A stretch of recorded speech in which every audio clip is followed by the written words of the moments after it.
এ পর্যায়ে আমরা জানবার চেষ্টা করব এই যে জাকাতের মতো একটি বিধান আল্লাহ তাআলা আমাদের উপর ফরজ করেছেন, আমরা কিভাবে এবং কি দিয়ে জাকাত আদায় করলে এই জাকাতটা বেশি ফলপ্রসূ হবে। এটা খুবই গুরুত্বপূর্ণ একটি আলোচনা। আমরা বাংলাদেশকে অনেক গরিব দেশ বলি, কিন্তু আসলে কিন্তু ব্যাপারটি এমন নয়। আমাদের দেশেও এমন বড় বড় বিজনেস ম্যাগনেট আছেন, সিআইপিরা আছেন, ব্যবসায়ীরা আছেন, যারা যদি সঠিক পদ্ধতিতে জাকাতগুলো আদায় করতেন আমাদের বাংলাদেশে কোনো দরিদ্র খুঁজে পাওয়া যেত না। এবং যথানিয়মে যদি আমাদের বাংলাদেশের জাকাতগুলো আদায় করা হতো, তাহলে বাংলাদেশের গরিব মানুষদের দারিদ্র্য বিমোচন করে আমরা অন্যান্য দেশে, ইন্ডিয়ার কয়েকটা স্টেটে আমরা দারিদ্র্য বিমোচনে আমরা কিন্তু কাজ করে যেতে পারতাম। তো কিভাবে আমরা জাকাত আদায় করব এ ব্যাপারে এখন কিছু কথা বলবো। প্রথম কথা হচ্ছে যে জাকাত যখন আপনি দিবেন, এটা পূর্ণাঙ্গ মালিক বানিয়ে দিতে হয়। পরিপূর্ণ ওনারশিপ আপনাকে দিয়ে দিতে হবে। যিনি জাকাত গ্রহণ করবেন তাকে পুরোটাই দিয়ে দিতে হবে। ধরুন একজন ব্যক্তি বাজারে যেয়ে কিছু পণ্য নিয়ে বিক্রি করে, প্রতিদিন মাইলকে মাইল হেঁটে তার বাজারে যেতে হয়, গরিব মানুষ। তো আপনি ভাবলেন যে আপনি আপনার জাকাতের টাকা দিয়ে তাকে একটা সাইকেল কিনে দিবেন, যাতে এই পণ্যগুলো নিয়ে তিনি খুব সহজে বাজারে বিক্রি করতে পারেন। তো সেক্ষেত্রে এই সাইকেলটা যখন আপনি তাকে দান করবেন, পুরো সাইকেলটার মালিক তাকে বানিয়ে দিতে হবে। আল মিলকিয়া আত্তাম্মা, পরিপূর্ণ কমপ্লিট ওনারশিপ তাকে দিয়ে দিতে হবে। এমনটা করা যাবে না যে এই সাইকেল কিছুদিন আপনি ইউজ করেন, আবার তার প্রয়োজন হলে তাকেও ব্যবহার করতে দেন আর বলে রাখলেন যে এটা তোমাকে দিলাম না। এটা যখন তাকে আপনি দিয়ে দিবেন, তাকে যখন পরিপূর্ণ মালিক বানিয়ে দিবেন, এরপরে ওই জিনিস আপনি আর ব্যবহার করতে পারবেন না। অর্থাৎ জাকাত যেটা দিয়ে দিতে হয় ওইটা পরিপূর্ণ মালিক বানিয়ে দিতে হয়। পরিপূর্ণ ওইটার ওনারশিপ যাকে আপনি দিবেন তাকে দিয়ে দিতে হবে। এবং আমরা আগেও বলেছি যে জাকাতকে প্রেসক্রাইব করার বা ফরজ করার মূল উদ্দেশ্য হচ্ছে সমাজ থেকে দারিদ্রতা বিমোচন করা। অর্থাৎ আমাদের শহরের এক পাশে থাকবে 5 তারকা বিল্ডিং, আরেক পাশে বস্তিতে লোকজন না খেয়ে থাকবে, রাস্তার এক পাশে 5 তলা আরেক পাশে গাছতলা। এটা ইসলাম চায় না। বরং ইসলাম চায় যে সম্পদের তারল্য এটা সবার কাছে চলে যাক, সমাজের সবাই সুখে সমৃদ্ধিতে ভালোবাসা এবং সৌহার্দ্যপূর্ণভাবে বেঁচে থাকুক। এটা একটা সোশ্যাল সিকিউরিটি নেট বা সেফটি নেট, সামাজিক নিরাপত্তা বলা হয়। আমরা যদি খেয়াল করি তাহলে দেখব যে গোটা বিশ্বের প্রায় 95% অ্যাসেটের মালিক হচ্ছে পৃথিবীর মাত্র 5% লোক। মানে এই পৃথিবীর মাত্র 5% লোকজন বা ফ্যামিলি পৃথিবীর 95% অ্যাসেট বা সম্পদগুলোর ওন করছে বা মালিক তারা। এভাবেই কিন্তু পৃথিবীতে এই দারিদ্র্য বৈষম্য বা মানবিক বৈষম্যগুলো তৈরি হয়েছে। এজন্য সূরাতুল হাশরের 7 নম্বর আয়াতে আল্লাহ তাআলা এই দিকটা ইঙ্গিত করে বলছেন, কাইলা ইয়াকুনা দুলাতান বাইনাল আগনিয়া মিনকুম। ইসলাম চায় যে সম্পদ যেন আমাদের কারো মাঝে কুক্ষিগত হয়ে না থাকে, বরং সম্পদের তারল্য যেন সবার কাছে পৌঁছে যায়। এবং আল্লাহ রাসূল সাল্লাল্লাহু আলাইহি ওয়াসাল্লামও কিন্তু ওনার পুরো জীবনব্যাপী এই দারিদ্রতার বিরুদ্ধে যুদ্ধ করে গিয়েছেন বলা যায় অনেকটা। অর্থাৎ মানুষকে স্বাবলম্বী বানানোর জন্য, দারিদ্রতা বিমোচন করবার জন্য, কর্মসংস্থানের ব্যবস্থা করে দেওয়ার জন্য বিষ্ণু ইসলাম কিন্তু আমরণ কাজ করে গিয়েছেন। এবং তিনি নিজেও ব্যক্তিগতভাবে দারিদ্রতা থেকে আল্লাহ তাআলার কাছে পানাহা চাইতেন। সুনানে আবু দাউদের একটি হাদিস আমি এখানে উল্লেখ করতে চাই যে আল্লাহ রাসূল সাল্লাল্লাহু আলাইহি ওয়াসাল্লাম প্রায় এই দোয়াটা পড়তেন যে আল্লাহুম্মা ইন্নী আউযু বিকা মিনাল ফাকরি ওয়াল কিল্লাতি ওয়াল যিল্লা। এর মানে হচ্ছে, হে আল্লাহ, আমি দারিদ্রতা থেকে আপনার কাছে পানাহা চাই, আমি স্বল্পতা থেকে আপনার কাছে পানাহা চাই, আমি লাঞ্ছনা থেকে আপনার কাছে পানাহা চাই। তার মানে দারিদ্রতা এটা চেয়ে নেওয়া যায় না আল্লাহর কাছে, বরং এটা থেকে পানাহা চাইতে হয়। এবং এটা থেকে কিভাবে আপনি দারিদ্র সীমা থেকে উপরে উঠে কিভাবে নিজের ভাগ্যের চাকাকে পরিবর্তন করবেন, কিভাবে আপনি স্বাবলম্বী হবেন, কর্মসংস্থানের ব্যবস্থা আপনি কিভাবে করবেন, সব সময় কিন্তু আল্লাহ রাসূল সাল্লাল্লাহু আলাইহি সাল্লাম এ ব্যাপারে আমাদেরকে উৎসাহ দিয়ে গিয়েছে।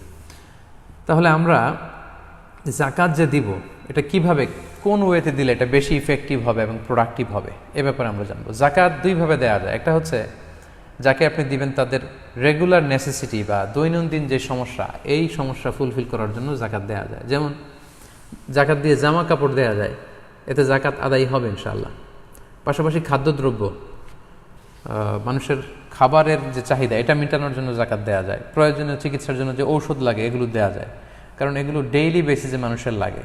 জামা কাপড় লাগে, খাবার লাগে, চিকিৎসার জন্য ঔষধ লাগে। তো আপনি যদি জামা কাপড় দিয়ে কোনো গরিব মানুষকে জাকাত আদায় করেন বা খাদ্যদ্রব্য দিয়ে আদায় করেন বা ঔষধ দিয়ে আদায় করেন, আপনার জাকাত আদায় হয়ে যাবে ইনশাল্লাহ। আপনি রেগুলার নেসেসিটিগুলো ফুলফিল করার চেষ্টা করেছেন, আদায় হবে ইনশাল্লাহ। কিন্তু জাকাত দেওয়ার ক্ষেত্রে সবচাইতে ইফেক্টিভ এবং প্রোডাক্টিভ ওয়ে হচ্ছে যদি আপনি পার্মানেন্ট সলিউশন করে দিতে পারেন। কারণ আমরা বলেছি যে জাকাতের মূল উদ্দেশ্য, জাকাতকে প্রেসক্রাইব করার আসল উদ্দেশ্য হচ্ছে দারিদ্র্য বিমোচন। তো সেটার জন্য আপনি পার্মানেন্ট সলিউশনের ব্যবস্থা যদি করেন, কাউকে কর্মসংস্থানের ব্যবস্থা যদি করে দিতে পারেন, সেটা বেশি ইফেক্টিভ। লেটসে একজন মহিলা প্রায় জাকাত যেখানে বিতরণ হয় সেখানে এসে লাইনে দাঁড়ায়, জাকাত নিয়ে যায়। আপনি জানতে পারলেন যে এই মহিলাটা ভালো সেলাই করতে পারে, কাঁথা সেলাই করতে পারে, কাপড় সেলাই করতে পারে, অর্থাৎ একজন দর্জি যে কাজ করতে পারে এই মহিলা এই কাজ করতে পারে। আপনি চাইলে আপনার জাকাতের টাকা দিয়ে তাকে একটি সেলাই মেশিন কিনে দিতে পারেন, যে সেলাই মেশিন দিয়ে এই মহিলাটি দর্জির মতো কাজ করবে, কাঁথা সেলাই করবে, কাপড় সেলাই করবে, এবং এখান থেকে যে উপার্জন তার হবে এটা দিয়ে তার ফ্যামিলি চলবে। সে আর অন্য কারো কাছে যে হাত পাততে হবে না, লাইন ধরতে হবে না। আপনি কোনো একটা গরিব ইয়াং ছেলেকে কম্পিউটার কিনে দিতে পারেন, একটা ছোট ফটোস্ট্যাট মেশিন কিনে দিতে পারেন। বাজারে কিন্তু এগুলো প্রায়ই লাগে, ফটোকপি করার জন্য প্রতিদিন লাগবে। সে এটা দিয়ে উপার্জন করে করে স্বাবলম্বী হলো। কিংবা কোনো গরিব ফ্যামিলির এমন যদি কোনো ছেলে থাকে যে সিএনজি চালাতে পারবে, অটো রিক্সা চালাতে পারবে, তাকে আপনি সিম্পলি জাকাতের টাকা না দিয়ে একটা অটো রিক্সা কিনে দিতে পারেন, সিএনজি কিনে দিতে পারেন, যেটা চালিয়ে সে তার ফ্যামিলিকে সে ফ্যামিলির জন্য উপার্জন করবে, তারা এটা দিয়ে সারভাইভ করতে পারবে। কিংবা আপনারা হাঁস মুরগির খামার বানিয়ে দিতে পারেন, গরু ছাগল কিনে দিতে পারেন, অস্ট্রেলিয়ান গাভী কিনে দিলে এই অস্ট্রেলিয়ান গাভীর দুধ বিক্রি করে একটা ফ্যামিলি চলতে পারবে। অথবা বাংলাদেশে এমনও দেখা যায় যে কিছু ছেলেপেলে আছে যারা কিছু দূর পড়াশোনা করার পরে তারা আর পড়াশোনা করতে চায় না। তাদের মধ্যে একটা বাতিক ওঠে যে তারা বিদেশে যাবে, মানে অন্যান্যদেরকে দেখে যে তারা কাজ করে বিদেশে যে টাকা উপার্জন করছে, তো তাদেরও খুব ইচ্ছা যে তারা দেশের বাইরে যাবে, সেখানে যে কাজ করবে। তো তাদের দেশের বাইরে যাওয়ার কোনো সুযোগ নেই। আপনি চাইলে আপনার জাকাতের টাকা দিয়ে তাকে কর্মসংস্থানের জন্য বিদেশে পাঠাতে পারেন, এবং এর মধ্য দিয়ে তার ফ্যামিলিটা কিন্তু উঠে গেল, তার কর্মসংস্থানের ব্যবস্থা হলো, সে স্বয়ংসম্পূর্ণ হলো, সে স্বাবলম্বী হলো। ওই ফ্যামিলি আর জাকাত নেওয়ার জন্য কোথাও লাইন ধরবে না। অর্থাৎ এমনভাবে জাকাত আমাদের দেওয়া উচিত যেটার মধ্য দিয়ে দারিদ্রতা বিমোচন হবে, মানুষ স্বাবলম্বী হতে শুরু করবে, কর্মসংস্থানের ব্যবস্থা হবে, এবং জাকাত গ্রহীতার সংখ্যা কমতে থাকবে। অর্থাৎ এমন কোনো কাজের ব্যবস্থা তাদেরকে করে দেয়া, তারা যেন তাদের নিজেদের দায়িত্বটা নিতে শিখে, তারা যেন অন্যের কাছে যে হাত না পাতে। আল ইয়াদুল উলিয়া খায়রুম মিনাল ইয়াদিস সুফলা। ইসলামের নিচের হাতের চেয়ে উপরের হাতের মর্যাদা বেশি। নিচের হাত কোনটা? যেটা নেয়, যে হাত মানুষের কাছে হাত পাতে, টাকা চায়। আর উপরের হাত কোনটা? যিনি দেয়, তার হাতটা সবসময় উপরে থাকে, যিনি নেয় তার হাত নিচে থাকে। তো ইসলাম বলেছে নিচের হাতের চেয়ে উপরের হাত শ্রেষ্ঠ। এই সেন্সটা যেন আমরা আমাদের লোকদেরকে শেখাতে পারি, যে মানুষের দুয়ারে দুয়ারে যে চাওয়া, এটা নিজের আত্মসম্মানকে খাটো করা হয়। বরং আপনার পক্ষে যেটা সম্ভব, সেলাই মেশিন দিয়ে কাঁথা সেলাই করা, বা কোনো ছেলে যদি অটো চালাতে পারে সেটা করা, অর্থাৎ এমন কোনো কর্মসংস্থানের ব্যবস্থা করে দেওয়া যেটা দিয়ে তার নিজের ফ্যামিলির দায়িত্ব সে নিজেই নিতে পারবে। এটাকে বলে পার্মানেন্ট সলিউশন, মানে স্থায়ী সমাধান।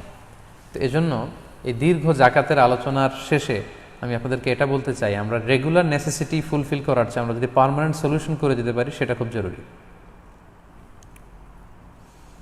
কিন্তু এক্ষেত্রে মনিটরিংয়ের বিষয় আছে। অর্থাৎ একজনকে আপনি সিএনজি কিনে দিলেন জাকাতের টাকা দিয়ে, 3 মাস পরে দেখলেন যে সিএনজি বিক্রি করে ওটা দিয়ে গাঁজা কিনে খাচ্ছে। অথবা কোনো বোনকে আপনি সেলাই মেশিন কিনে দিলেন, 3 মাস পরে শুনলেন যে সেলাই মেশিন বিক্রি করে সে অন্য কাজ করতেছে বা খরচ করে ফেলছে। এইটা করলে চলবে না। পার্মানেন্ট সলিউশনের জন্য আমরা যদি জাকাত পে করি, সেটা একটা অর্গানাইজেশন বা ফাউন্ডেশনের আন্ডারে কিংবা বোর্ডের আন্ডারে করতে হবে, এবং রেগুলার বেসিসে প্রতি মাসেই এগুলোর মনিটরিং করতে হয়। এজন্য আমি বলবো যে বিচ্ছিন্নভাবে জাকাত আদায় না করে, জাকাত যদি কোনো ফাউন্ডেশনের আন্ডারে, কোনো অর্গানাইজেশনের আন্ডারে, কোনো বোর্ডের আন্ডারে এটা যদি করা যায়, এটা বেশি ইফেক্টিভ হবে। আপনি হয়তো আপনার 10,000 টাকা দিয়ে অল্প কিছু লোককে খাবার কিনে দিলেন, কিন্তু এরকম 500 লোক যদি 10,000 টাকা দেয়, এখানে কোটি কোটি টাকা, এটা দিয়ে দারিদ্র্য বিমোচন সম্ভব। আমাদের বাংলাদেশেও কিন্তু সরকারিভাবে বা জাতীয়ভাবে জাকাত বোর্ড আছে, কিন্তু সেটা হয়তো যে কোনো কারণেই সেই আস্থার জায়গায় যেতে পারেনি। এই সরকারি জাকাত বোর্ডকেই যদি আমরা খুব শক্তিশালী করতে পারতাম, এবং দেশের সব ধনী লোকগুলো যদি ওখানেই জাকাত দিত এবং এটা সঠিক ডিস্ট্রিবিউশন হতো, তাহলে কিন্তু গরিব খুঁজে পাওয়া যেত না বাংলাদেশে। অথবা এরকম জাকাত কোনো ফাউন্ডেশন যদি থাকে, অথবা লেটসে আপনার থানায় আপনি যেই থানার লোক অধিবাসী, সেই থানার ধনী ব্যক্তিরা মিলে যদি আপনারা একটা অর্গানাইজেশন করেন যে আপনাদের সব জাকাতগুলো এখানে একীভূত করা হবে এবং মানুষের কাছ থেকে জাকাতগুলো নিয়ে সঠিকভাবে বন্টন করা হবে, এবং আপনারা প্ল্যান নিলেন যে আমরা প্রতি বছর 300টা ফ্যামিলি 400টা ফ্যামিলিকে আমরা কর্মসংস্থানের ব্যবস্থা করব। এমনভাবে তাদেরকে জাকাত দেব যাতে অন্য কোথাও যে তাদের আর হাত পাতা না লাগে। সম্মানিত শুধু এভাবে যদি আমরা জাকাত দিই, আমার মনে হয় তাহলে দারিদ্র বিমোচন সম্ভব। অনেক ফ্যামিলি আছে যাদের ঘর নেই, আমরা জাকাতের টাকা দিয়ে তাদের গৃহায়নের ব্যবস্থা করে দিতে পারি। এই যে ঘূর্ণিঝড় আমপান চলে গেল, আমাদের উপকূলের যে এলাকাগুলো খুবই ক্ষতিগ্রস্ত হয়েছে। আমি শুনেছি প্রায় আজকে পর্যন্ত 13-14 জন লোক মারা গিয়েছে, অনেক লোক গৃহহারা। আমাদের জাকাতের টাকাগুলো দিয়ে যদি আমরা তাদেরকে গৃহ বানিয়ে দিতে পারি, এটা খুবই পার্মানেন্ট সলিউশন। ওই ঘরে তারা থাকতে পারবে অনেক দিন, অর্থাৎ যেই পরিবারের জন্য যেটা সুইটেবল হয়। অনেক নিডি স্টুডেন্ট আছে, পড়াশোনা করতে পারে না, অনেক মেধাবী, আমরা জাকাতের টাকা দিয়ে তাদের স্কলারশিপের ব্যবস্থা করতে পারি। অনেক বাবা আছে, মেয়ের বিয়ের বন্দোবস্ত করার জন্য ন্যূনতম যে বিয়ের শাড়িটা কেনা দরকার, যে খরচটা, একটা আংটি কেনা দরকার, সেই টাকাটুকু নেই। আমরা কিন্তু এরকম গরিব মানুষদের, গরিব অসহায় যুবক যুবতীদের স্বল্প পরিসরে বিয়ের ব্যবস্থা করে দিতে পারি এই জাকাতের মধ্যে দিয়ে। অনেক লোক আছে ঋণের বোঝায় জর্জরিত, পাওনাদাররা সবসময় তাকে ধরে বেড়ায়, তার পেছনে ঘুরে বেড়ায়। আমরা টাকা দিয়ে তার এভাবে ঋণ মুক্ত করতে পারি তাকে। অর্থাৎ আমাদের সামাজিকভাবে যত ফিনান্সিয়াল যে সমস্যাগুলো আছে মানুষের, অর্থনৈতিক ক্রাইসিস, তার সবটুকু কিন্তু এই জাকাতের যে ডায়নামিজম অফ জাকাত, সেটা দিয়ে আমরা করতে পারি। বাট দরকার হচ্ছে এখানে একটা সংঘবদ্ধ প্রয়াস, এমন একটা অর্গানাইজেশন যেটাতে মানুষ ট্রাস্ট করে এবং যেখানে অনেক লোকের জাকাত একসাথে করে কোনো অর্গানাইজেশন বেস যদি আমরা প্ল্যান নিয়ে থানা টু থানা এভাবে আমরা কর্মসংস্থানের ব্যবস্থা করি, তাহলে আশা করি এই জাকাতের ডায়নামিজম দিয়ে আমরা আমাদের দারিদ্র বিমোচন করতে পারবো ইনশাআল্লাহ।